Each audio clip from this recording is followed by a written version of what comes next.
Hi, I am Sushovan.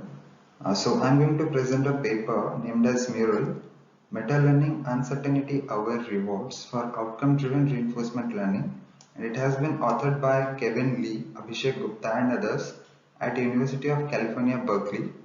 And they had presented this paper at International Conference on Machine Learning 2021 only.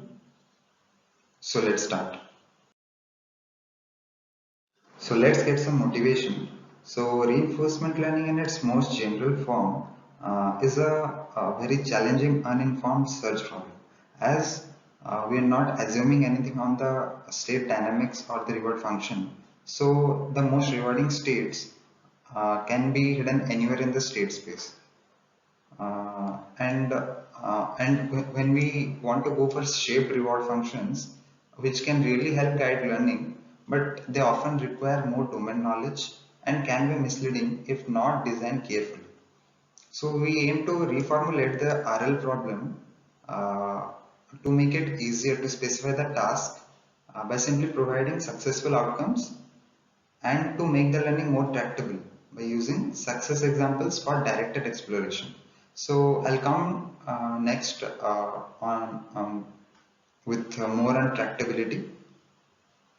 So as we all know that reinforcement learning has several applications in robotics, chip placement and playing video games and many others.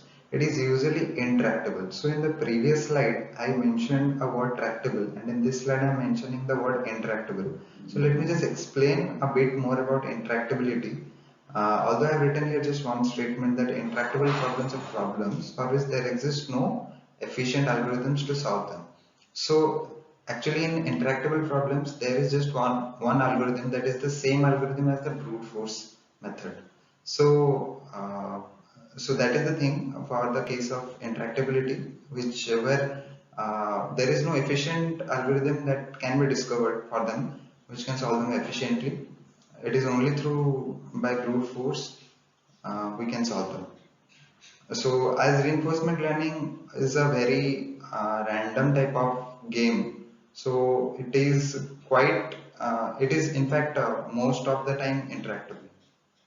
So if we are provided with a more directed and well-shaped reward function, the the problem of exploration in RL becomes easier. But as I said in the previous slide, that well-shaped reward function to make a well-shaped reward function, we need more domain knowledge. So so for an unstructured problem setting such as robotic manipulation and navigation, where RL holds substantial promise, reward specification is the most important factor. Uh, Means that which prevents us from tackling more difficult tasks. So so I can just summarize that the reward can be handcrafted or it can be learned. And my present paper, sorry, it's not my paper. The present paper is mostly on the learning of the reward function. So as I said earlier that reinforcement learning is mostly interactable. So here in the image we can see that if the agent has no idea of what means what which one is a good state or a bad state, then the only solution that it has is checking all the possible states. So in this image we are trying to check all the possible states, and at the end we are getting a state which gives us the maximum reward. So our paper slowly drives us towards outcome-driven reinforcement learning and classifier-based rewards. So here in this paper, we are considering a more controlled set of subproblems which are more tractable. A subclass of problems which can be referred to as outcome-driven reinforcement learning. Now, what is outcome-driven RL? Actually, in outcome-driven RL, the agent is not only tasked with exploring the environment until it chances upon reward, but with examples of successful outcomes in the environment.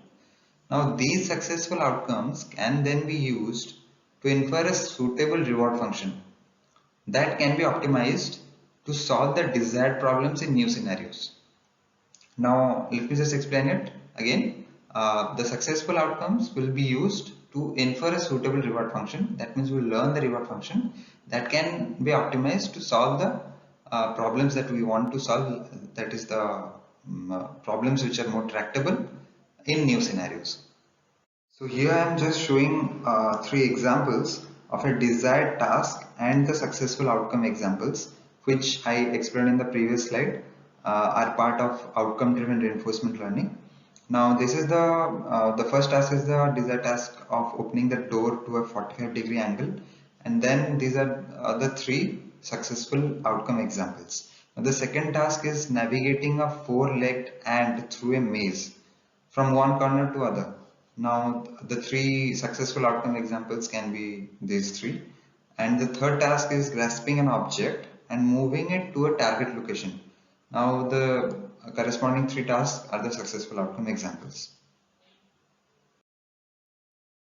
So let me just summarize. So here in this type of solution, a human supervisor first provides a set of successful outcome examples, which can be formalized as SG, that varies from I is equal to 1 to n, and then a suitable reward function, that is R, that depends on state and action, can be inferred that encourages an agent to achieve the desired outcome examples.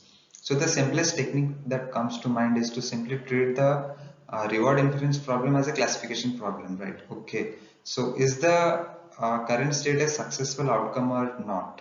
So this the question that the classifier should answer. Now in the paper, in the prior work, variational inverse control with events, Justin Few et al. Has implemented this intuition, inferring rewards by training a simple binary classifier to distinguish whether a particular state is a successful outcome or not, using the set of provided goal states as positives and on policy samples as negatives. Let me just repeat, by providing the successful outcomes as positives and the on policy samples, that is the states which has been already covered by the policy, as negatives. Now this theory has a very close connection to the framework of inverse reinforcement learning. Now we will be talking more about this in the next slide. So as I was talking about the inverse reinforcement learning is a problem of inferring the reward function of an agent from the policy. So it is very analogous to reinforcement learning. So we'll not go much into that. We'll focus on the classifier based methods for learning the for learning the reward function. Now in the previous slide, as I said, that the prior work the paper had used classifier based methods. So classifier based methods achieve promising results on robotics tasks and some simple shorter horizon tasks where little exploration is required. So what was missing there was the standard success classifiers in RL. They suffer from the case of overconfidence for hard exploration tasks. Now to understand why, we'll consider a toy 2D maze environment where the agent must navigate in a zigzag path from top left to the bottom right. So here you can see a 2D maze. So on a 2D maze, a regularized classifier would assign relatively high rewards to states on the opposite side of the wall from the true goal, because they are close to the goal in XY space. Now this causes the agent to get stuck in a local optima, so it does not bother to explore beyond the final wall. So as you can see in the second image, the red cross has got stuck just opposite the wall of the goal. As I had explained previously, that unregularized success classifiers for RL is not a good fit, because they have overconfidence, because they assign rewards of 0 to all visited states. So here we are introducing uncertainty aware rewards through CNML. So CNML is conditional normalized maximum likelihood, which had been proposed by Rissanen and Roos and some others So that provides a technique for learning uncertainty over calibrated classifiers. So CNN is a method for performing K-way classification given a model class theta and a dataset D, so that provides better calibrated predictions and uncertainty estimates. So to predict the class of a query point XQ, CNML constructs k augmented datasets by adding XQ with a different label in each dataset. So below you can see the dataset and the XQ which is being assigned a different label, and the I varies from 1 to k. Now k is the number of positive examples. So CNML actually defines the class distribution by solving the maximum likelihood estimation problem at query time for each of the augmented datasets to convergence, and then it normalizes the likelihood. So it is, I'll be demonstrating it. So what exactly CNML does is, given a particular query point X and a prior dataset D, CNML solves k different maximum likelihood problems and normalizes them to produce the desired label likelihood, that is the probability of y given x. The k different maximum likelihood problems is the theta I, and the desired label likelihood is the probability CNML, Ci given x. The k represents k represents the number of possible values that the label may take, and theta I varies from 1 to k. So formally given a model f of x, loss function L, training dataset D with classes C1 to Ck, and a new query point xq, CNML, as I said, it solves k maximum likelihood problems. So it then generates predictions for each of the k classes using their corresponding models and normalizes the results for its final output like the given formula. PCNML is equal to f theta I x by the summation of the prediction of all the different models. Now what we achieve through this is, if xq, that is the new query point, is close to other data points in D, the model will struggle to assign a high likelihood to labels that differ substantially from those of nearby points.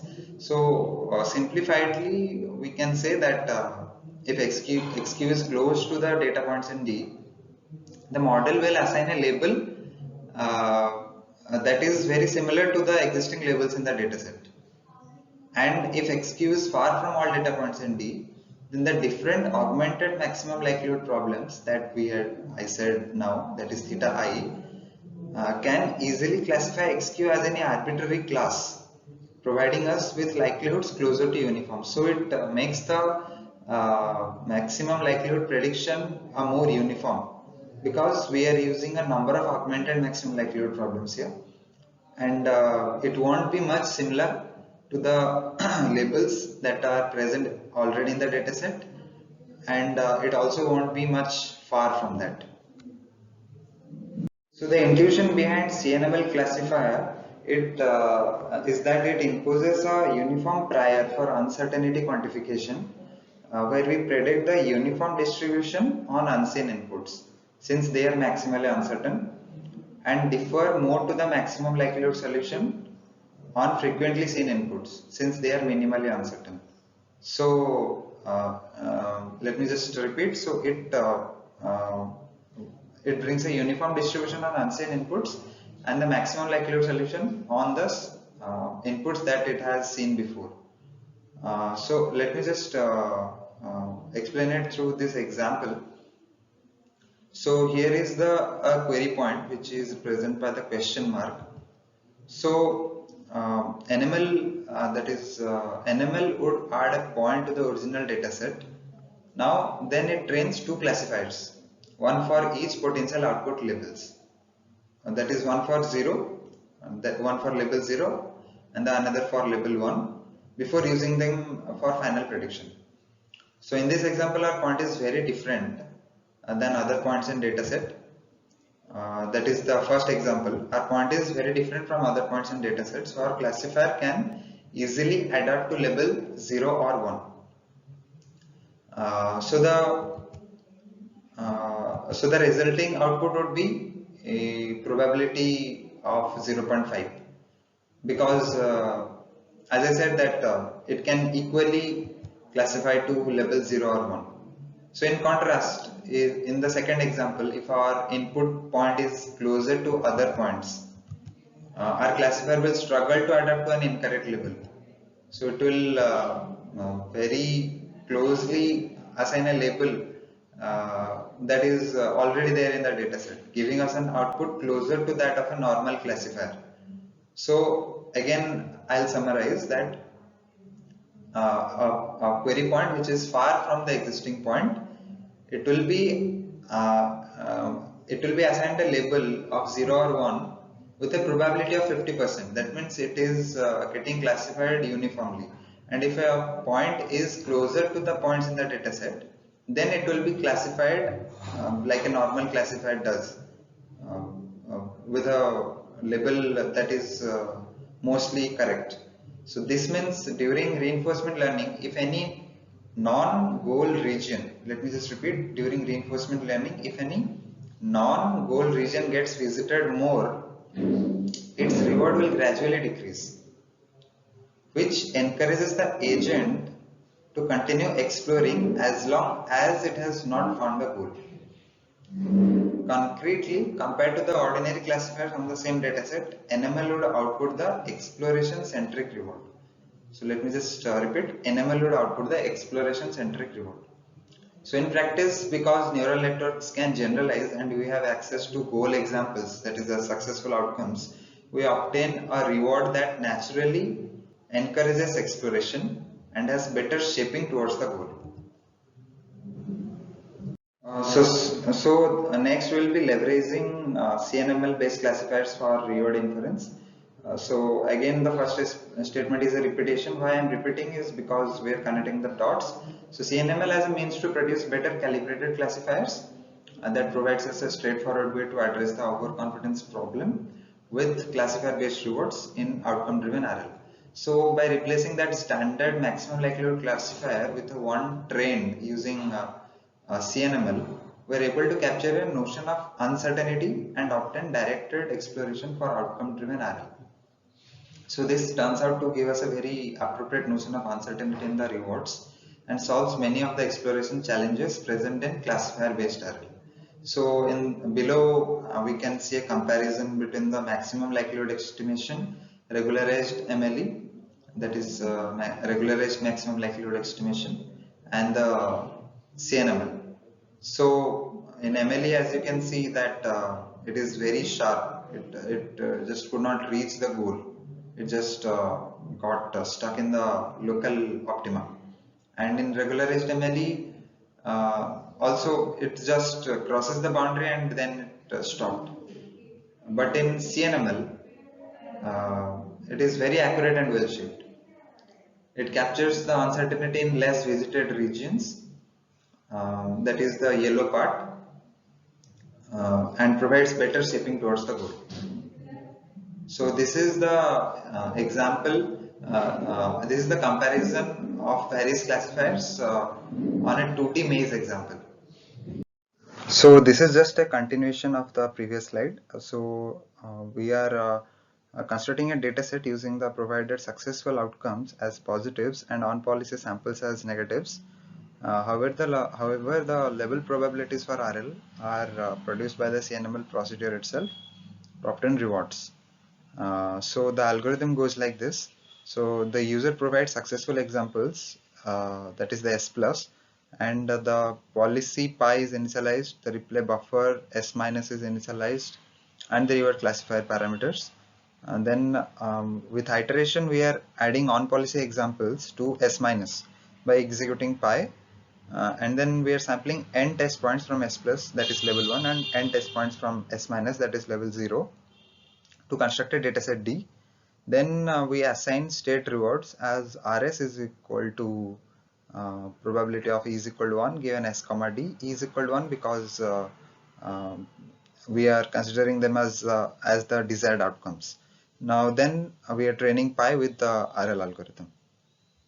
So just a summary that when the success classifiers is trained with CNML instead of standard maximum likelihood, intermediate unseen states would receive non-zero rewards. So rather than just vanishing likelihoods like the maximum likelihood solution, so thereby it is incentivizing exploration. So the second point would be CNML. So at the end is able to produce more directed shaping towards the successful outcomes. So gradually we are moving towards the main problem statement, that is training uncertainty or success classifiers for outcome driven RL via meta learning and CNML. So till now we have covered till CNML. So what the problem till now is we discussed how success classifiers trained via CNML, and they can incentivize exploration and provide reward shaping to guide RL. The problem is they are mostly computationally intractable, as it requires optimizing separate maximum likelihood estimation problems to convergence on every data point. So we are introducing meta learning CNML classifiers. So meta learning is a tool that has seen a lot of use cases in few shot learning for image classification and many others. So the idea behind meta learning is to leverage a set of meta training tasks to learn a model. So meta learning in general is learning to learn. So it is a combination of different training tasks that can very quickly adapt to a new task drawn from the same distribution of problems. So it involves quickly solving multiple different maximum likelihood problems to evaluate the CNML likelihood. So it is also an effective tool that estimates normalized maximum likelihood. So in the next slide we'll be talking more about that. So here we want to apply meta learning. So to apply meta learning to computing the CNML distribution, we can formulate each of the maximum likelihood problems as a separate task for meta learning and apply a standard meta learning technique to obtain a model. So out of the many different meta learning algorithms available, we found model agnostic meta learning proposed by Finn et al. In 2017 to be very effective.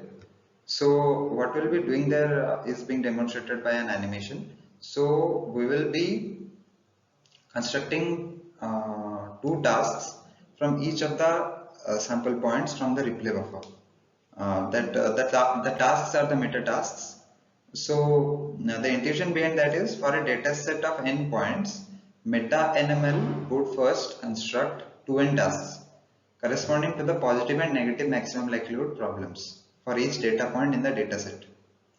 So in these constructed tasks as a meta training set, a meta learning algorithm can be applied to learn a model that can very quickly be adapted to produce solutions to any of these 2n maximum likelihood problems. So this can make the predictions 400x faster. So here it has been shown the diagram of meta training. As I had said, we'll be constructing 2n meta tasks from n data points, and then we'll be applying meta learning there. So here we are applying that meta agnostic meta learning. So in the right side you can see before the adaptation there is a very steep gradient just opposite to the opposite to the wall, and after adaptation, that is a post adaptation picture. Here we can see that the gradient just after one gradient step, that is we are using a one step of gradient descent here in the meta agnostic meta learning algorithm. So that I'll be explaining in the next slide. And to the rightmost you can see idle NML rewards, means without applying meta learning, and the post adaptation is the picture which we are getting after applying meta learning. So till now we covered how efficiently we can produce predictions from the CNML distribution. Now we will be returning to our main goal of solving outcome driven RL with uncertainty hour classifiers, resulting in an algorithm which we called as Mural. So here you can see that original training set with the red cross as the sample points collected, that is the policy examples, and the green is the new query point. Just after meta training, we will be getting a specific initialization that has been described in the right picture, model initialization. So you can see just after one gradient step, it is able to approximate the true meta-NML rewards. And below we can see the run times. So the naive CNML has 4 hours, that is without meta learning, and the meta NML has only 39 seconds, and the MLE classifier, which was unable to perform good, it was 23 seconds, and this meta NML is very close to that with a very good performance.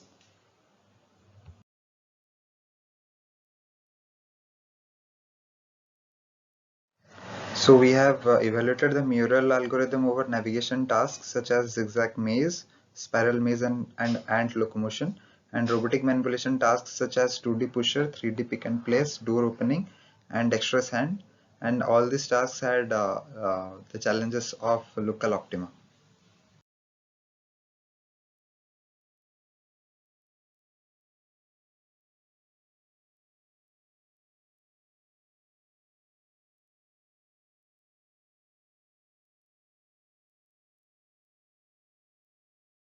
So here you can see we have compared Mural with some other classifier based methods, and Mural performs exceptionally well.